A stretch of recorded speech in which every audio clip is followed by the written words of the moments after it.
காட்சி, அந்த அழகு எப்படி இருக்கு, அங்க காடுகள் எப்படி, மலை எப்படி, அதை பற்றின வர்ணனைகள் இருக்கும்.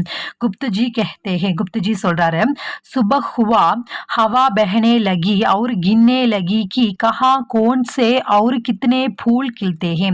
காலை வந்து பொழுது உதயமாகிறது, காற்று பலமாக அடிக்கிறது, எங்க வந்து கித்தனே பூல் கில்தேஹே, பூக்கள் வந்து அந்த காலை நேரத்து வர்ணிப்பை வந்து இந்த மாதிரி சொல்றாரு. ஓகேவா, பூக்கள் வந்து கணக்கில் அடங்காத அந்த பூக்களினுடைய அந்த பூல் கில்தேஹே அப்படின்னா பூக்கள் மலரும் இல்லையா, ஸோ அதை தான் வந்து மீன் பண்றாரு. சபுகே சோனே கே பாத் வசுதா மோத்தியோं को बिखेरे देती है, सुबह सूरज आकर उन मोतियों को பட்டோர் லேத்தாக. எல்லாரும் சோனே கே பாத், எல்லோரும் உறங்கினதுக்கு பிறகு இயற்கை வந்து மோத்தி முத்துக்களை வந்து அந்த சாரல் மாதிரி இருக்கும் இல்லையா, ஸோ அதை தான் மீன் பண்றாரு. அதை வந்து தெரிக்குது, முத்துக்களை வந்து தெரித்து விடுது. சுபக் சூரஜாக்கர், அந்த பனித்துளி வந்து இருக்கும் இல்லையா, ஸோ